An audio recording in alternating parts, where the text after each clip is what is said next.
Bem-vindos a mais uma edição do Foot Talks, um espaço do pensar estratégico no futebol.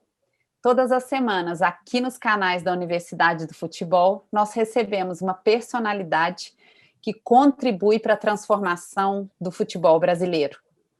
E hoje nós temos a alegria de receber Maurício Marques. Ele é coordenador dos cursos de treinadores da CBF, ele é membro da comissão técnica docente da Conmebol e também instrutor da FIFA. Maurício é grande parceiro de longa data de Medina e recentemente um amigo da casa já, né, Maurício? Super obrigada de você estar aqui. O seu conhecimento, sua experiência certamente vai deixar muito aprendizado para as pessoas que nos assistem. Bem-vindo. Maravilha. Muito obrigado pelo convite, Luísa. É sempre um prazer estar aqui com o nosso mestre Medina, que sempre nos guiou e continua nos guiando aí nos caminhos do futebol. Rafa, tudo bem? Prazer estar com vocês aqui. Obrigada, Maurício. Então vamos começar a bater uma bola. E eu te perguntaria, você que milita, que está aí, é uma grande pessoa, um grande profissional, sempre interessado nessa questão da transformação pelo conhecimento. Na sua visão, se eu falar especificamente da área técnica ou mais ainda dos treinadores, como você vê a busca por capacitação hoje e como você vê isso no futuro? Bom, Heloísa, eu vejo assim, o futebol brasileiro, os treinadores, né, como você falou na questão técnica, eles historicamente, eles sempre tiveram uma formação muito instintiva. Os caras sempre tiveram que ser muito autodidatas.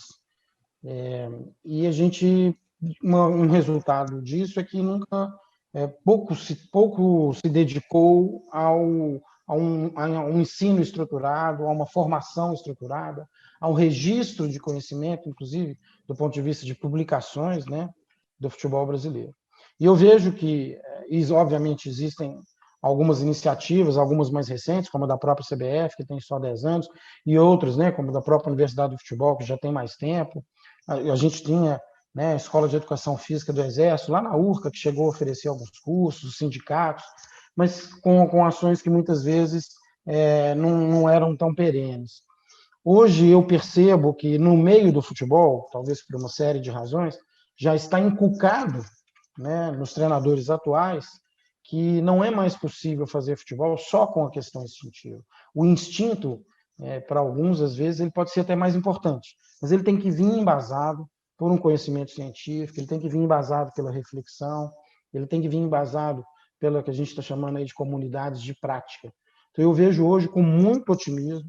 Eu acho que aquele jargão de que o treinador brasileiro não gosta de estudar, estudam, todos eles estudam, inclusive os que ainda fazem, talvez não tenham um rótulo, né, de que não gosta de estudar, mas eles têm por trás deles uma comissão técnica que trabalha futebol, que pensa o jogo. E, como eu falei, isso é muito recente, por exemplo.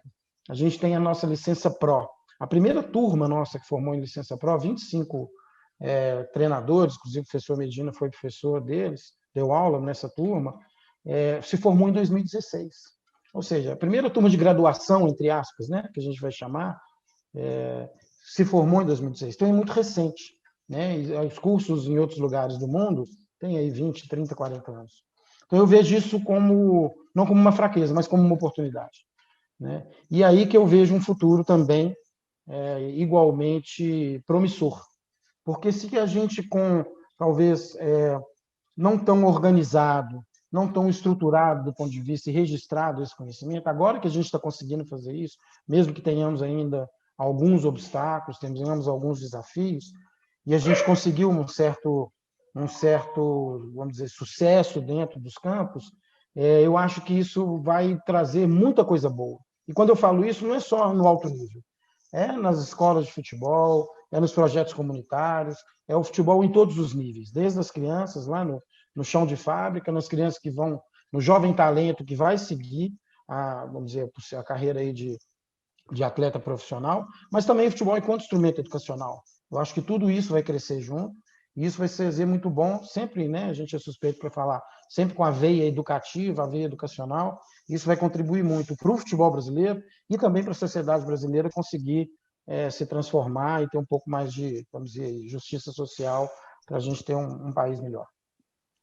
Maurício, no convívio assim, que a gente tem tido ao longo desse tempo todo, né, tem assim, algumas coisas me chamam a atenção, né, não só na proposta da CBF Academy, como também da própria Universidade de Futebol, né, que a gente nota o papel que tem os conteúdos que são disponibilizados para os alunos, no caso aí que a gente está usando como exemplo os treinadores, né, que é o foco maior do teu trabalho, né? E a gente nota que, independentemente, né, do conteúdo, acontece assim alguns fenômenos que me chamam a atenção, que eu gostaria que você refletisse um pouco dessa sua visão sobre isso, né? Uma delas é em relação, no caso específico, né, que eu já debati com você, que eu gostaria muito que você falasse um pouco.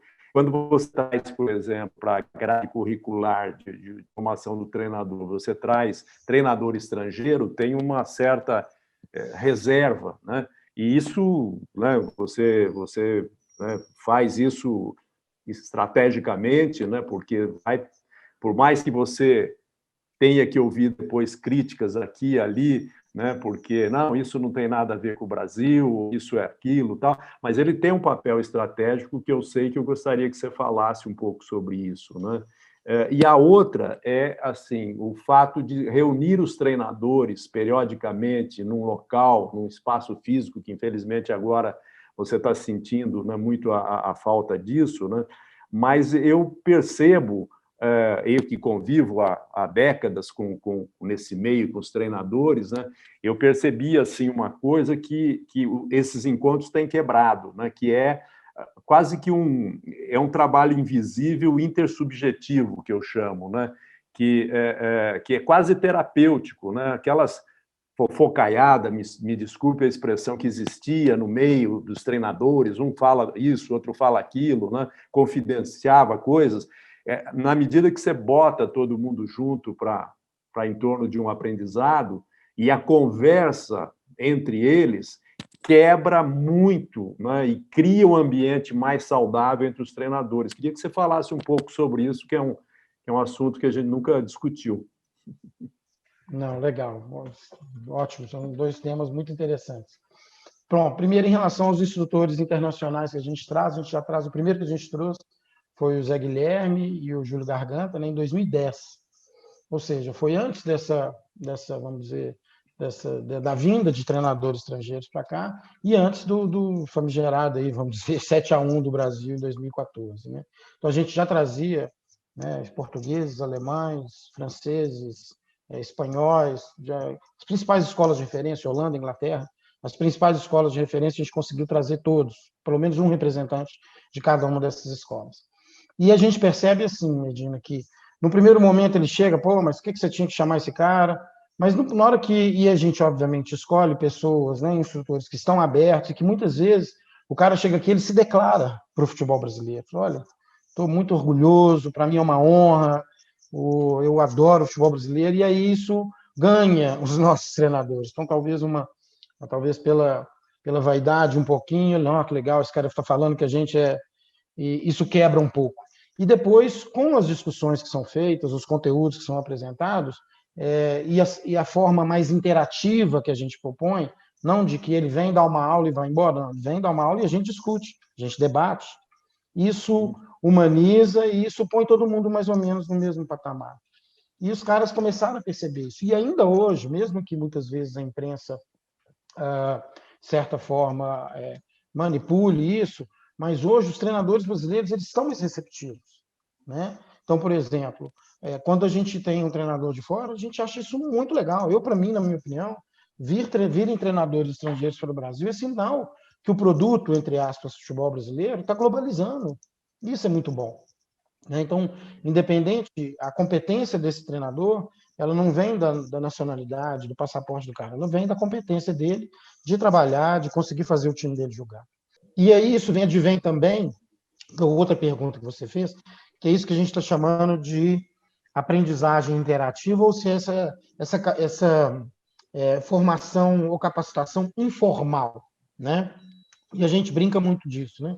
Você tem lá a aula, a questão formal, e existem estudos científicos nessa área, principalmente na andragogia e na área de formação de treinadores, onde esse momento informal ele é muitas vezes mais transformador do que o próprio momento formal dentro da sala de aula. E aí eu brinco com eles, né? Vamos aumentar o coffee break, o almoço e diminuir a aula do professor. Vocês estão aprendendo mais na resenha, né? Como no meio eles falam, né?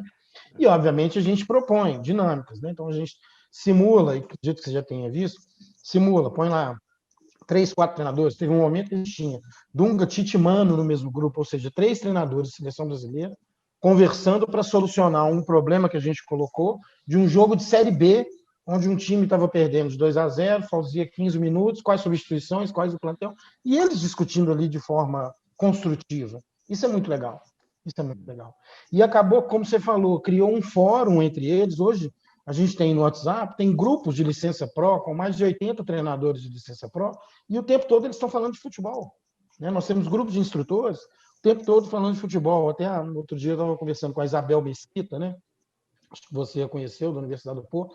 Ela falou, Maurício, esse grupo de WhatsApp é uma comunidade de prática eletrônica, adaptada aos meios modernos. Eu falei, pô, Isabel, não fui eu, foi sem querer, porque eu não sabia que ia virar isso. Mas está muito legal, porque eles estão podendo ter nesses outros momentos de discutir, que você bem falou, né?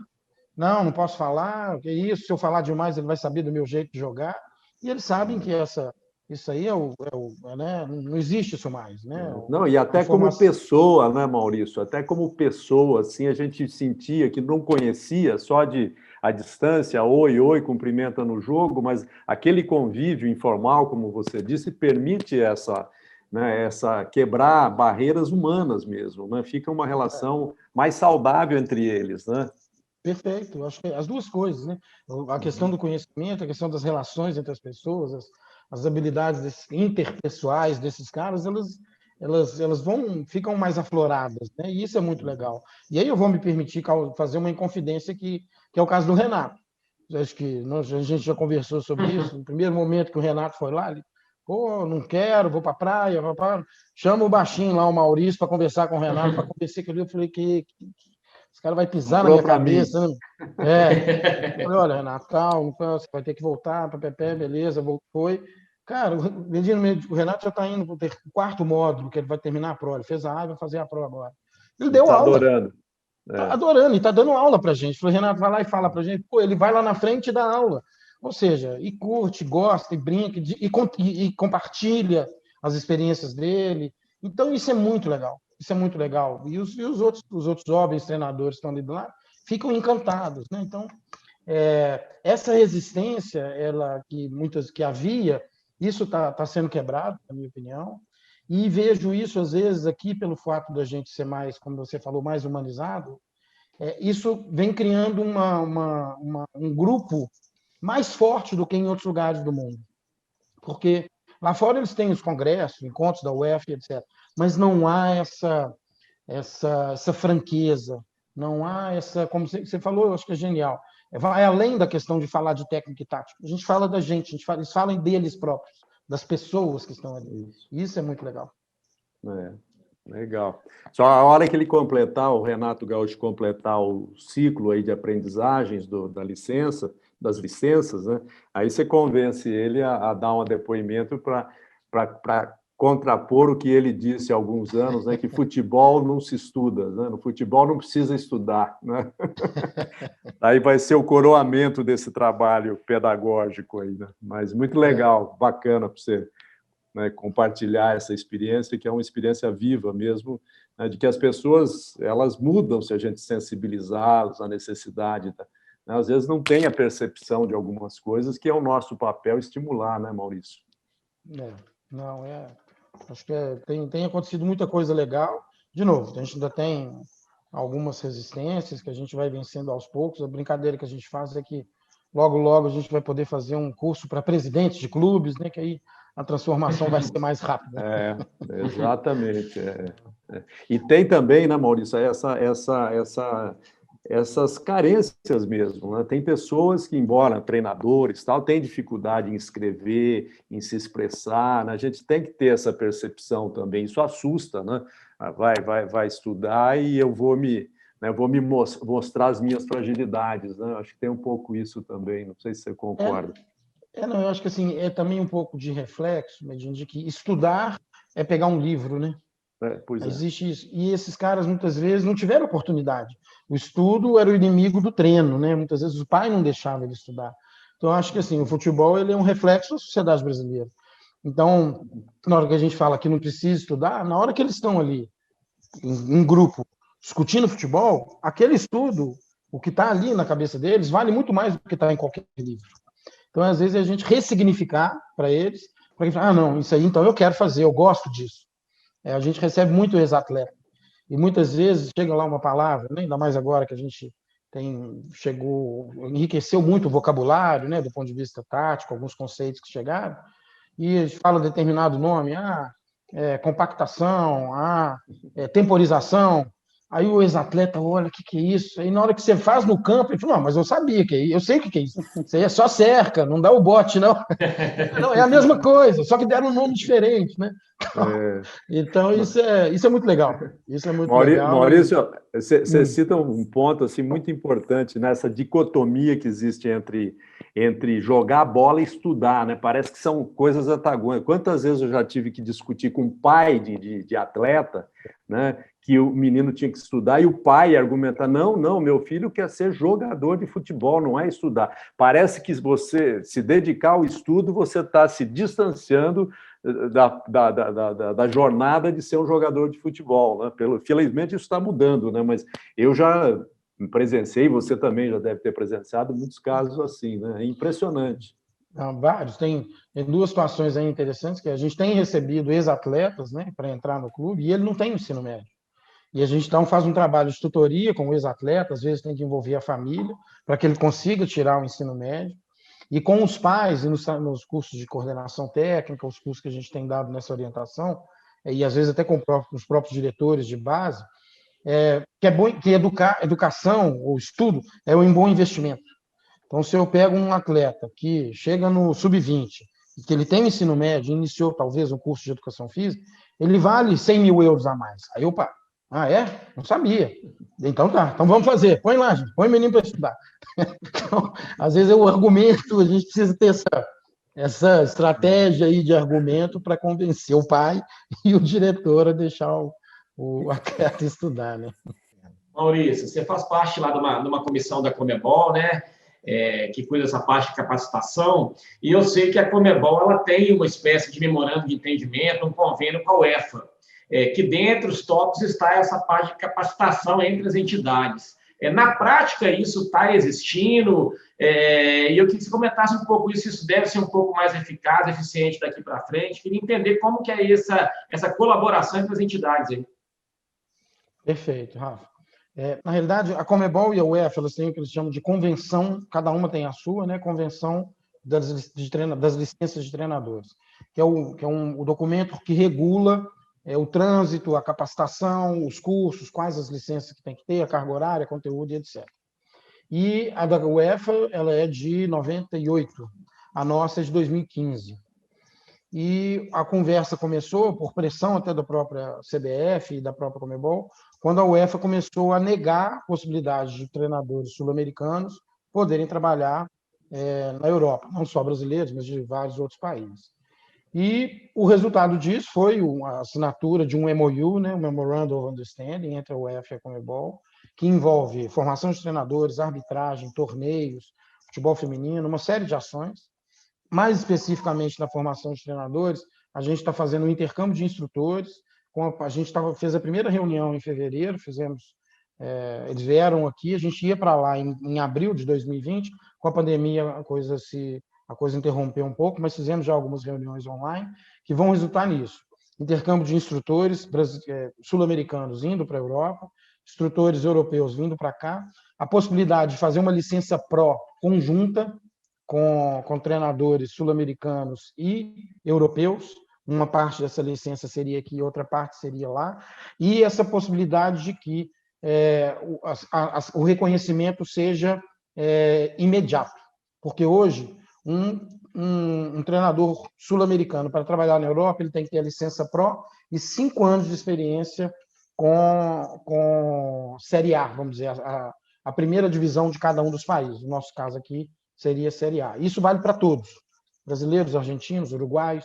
Então, a regra é para não europeus, o que muitas vezes a pessoa se engana, acha que um país tem e o outro não tem.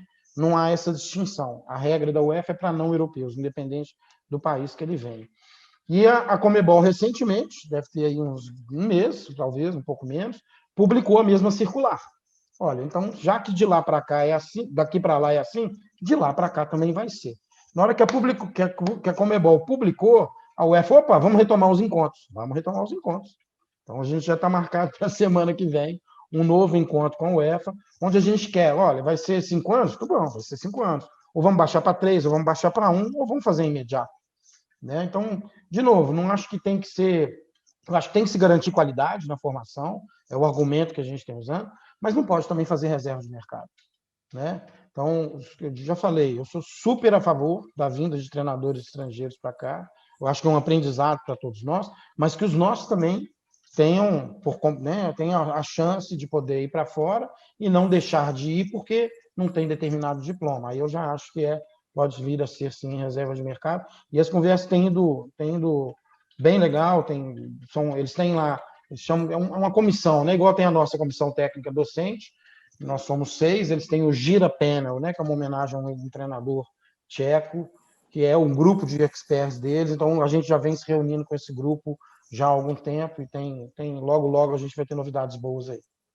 Maurício, no começo aqui do nosso bate-papo, você tocou numa parte que é muito cara para a gente na universidade também, que é a questão da democratização, da responsabilidade social do futebol. E em recente estudo que nós fizemos na consultoria, na área de educação de escolas públicas no Brasil, educação em geral, teve um ponto que chamou muita atenção, que os professores eram preparados para entrar dentro da sala de aula e pegar um aluno e levá-lo ali de 5 anos de idade a 18, enfim, né, para fazer sua escolha técnica ou sua profissão. E o estudo mostra claramente, sobre o ângulo do professor, que ele entrava dentro da sala de aula e ali ele não encontrava um aluno, ele descobria um ser humano. E foi um choque, porque a escola não prepara. Talvez, e muitas das vezes no futebol, é ainda maior o gap entre, no caso, o treinador e aquele ser humano que está ali entrando, que ele passou a história de vida. Hoje a comunidade já aceita essa abordagem que também seja feita, essa sensibilização, a importância dessa visão mais ampla para a gente sair, eu acho que do que você tocou, do automático, do cartesiano, de uma resposta puramente técnica. Já existe uma abertura para esse olhar desse serzinho humano que começa ali com todas as suas, principalmente, dificuldades? Não, muito legal, Luiz, é uma reflexão super, super legal e que se aplica, como você falou. Isso é a realidade do Brasil, da sociedade da educação do Brasil como um todo, e que é representada também nesse microcosmo. Né? O que eu vim percebendo?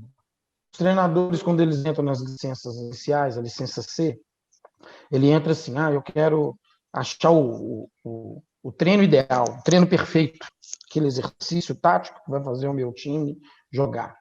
E à medida que ele vai chegando à licença Pro, chegando mais perto, ele vai percebendo que esse conhecimento técnico, tático, ele é importante, mas que tratar o atleta, tratar o aluno como uma pessoa, como um ser humano que tem suas dúvidas, ter essa visão mais humanizada que você acabou de falar, ela faz mais a diferença, tanto do ponto de vista da qualidade do trabalho dele, seja na escola de futebol, seja no futebol profissional, quanto para, inclusive, resolução dos conflitos que ele enfrenta.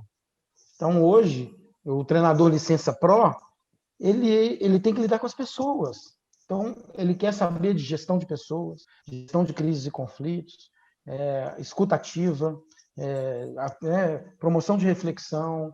Então, isso é muito legal, porque os treinadores de alto nível percebem isso, e mesmo o treinador licença C que quer ficar ali com as crianças, com os jovens, ele vai à medida, ele precisa de talvez uma certa maturidade. Esse mesmo professor, ele entra na sala de um jeito, mas depois que ele entrou nessa sala 5, 6 vezes e percebeu que não é só um aluno, que é um ser humano que está ali dentro, ele já começa a mudar, isso muda a prática profissional dele, né? Então não é mais pisa na bola e bate, para aqui, vai ali, fala assim, vem cá, meu filho, vamos lá, deixa eu te dar um colo, que eu te dando um colo, te dando carinho, você vai jogar bola e vai ser mais feliz, né? Então isso é muito, é gratificante. Eu não sei dizer o quanto que isso está, se todos dão conta de fazer isso, se essa transformação ela é uma transformação que está na velocidade que a gente queria, mas certamente é o caminho que a gente tem tentado buscar. Maurício, ainda nessa linha, né, da humanização, né, dos processos até de formação, de aprendizagem dos treinadores, né, eu queria assim, que você falasse um pouquinho mais, né, sobre isso. Eu sei que você tem essa preocupação, o seu próprio exemplo que você está dando, as citações que você tem feito, demonstra isso, né? Mas aqui eu me lembro de um filósofo do futebol que eu admiro muito, tive assim, o prazer de conviver com ele durante 2 anos aqui no Brasil, o tempo que ele teve na Unicamp, né? Que ele é um grande defensor desse processo de humanização, né? do esporte, né? E ele fala assim, que não há passes, há pessoas que passam, não há dribles, há pessoas que driblam, não há finalizações, há pessoas que finalizam, né? Consequentemente, não há jogos, né? Há pessoas que jogam. E se o treinador não conhecer as pessoas, né, ele nunca vai saber o que é o passe, o que é um drible, o que é uma finalização, né? Acho que esse exemplo que ele dá mostra muito aquilo que a gente defende, né? E muitas vezes ainda a gente, né, dentro dessa visão fragmentada, linear, né, cartesiana, como a Elô citou, né, que a gente tem ainda, a gente vê a coisa técnica muito dentro de uma bolha, né, que para ser bom técnico você precisa aprender esses aspectos técnicos e táticos do jogo, né? E não é isso que a gente prega, né? Como é que você lida com isso na proposta de formação curricular de um treinador de futebol, Maurício? Isso é uma reflexão. Por acaso, Manuel Sérgio, esse seu filósofo? Eu não falei o nome dele. Obrigado, então. Obrigado por citar exatamente o professor Manuel Sérgio. Perfeito. Medina, assim, o que a gente percebeu? A gente tem, né, por exemplo, uma das disciplinas, principalmente, uma delas que a gente promove essas reflexões é a sua, né, de avaliação sistêmica, que a gente leva exatamente para esse lado. Existem outras também, a gente tem na licença C, futebol e cultura. Agora, pelo fato de serem grupos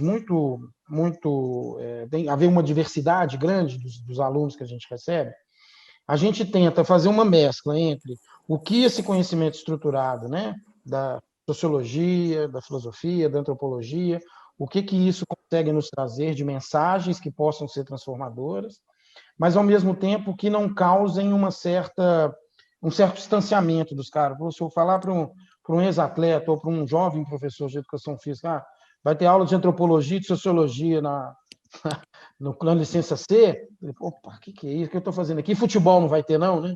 Ele vai ter um...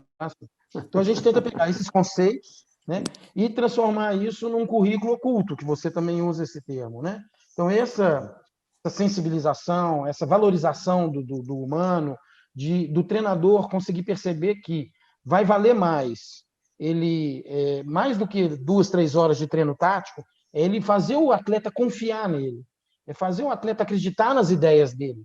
E isso é no relação, não é no treino tático.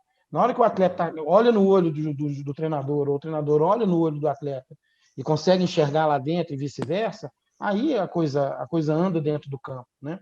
Agora, isso é, assim, vamos dizer, a experiência que a gente tem aqui. Isso precisa também de maturidade dos dois lados para poder conseguir exercitar isso de forma realmente franca. Quando a gente fala, não, se eu chegar de novo numa licença C e falar assim, não, tem que ser você tem que tratar a criança como uma pessoa.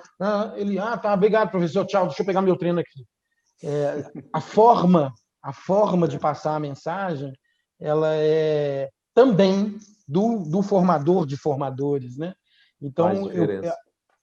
o que a gente quer que o treinador passe para o atleta, eu preciso passar para os nossos instrutores para que ele consiga passar para o futuro treinador, né? Então, é essa escadinha que a gente vem tentando construir.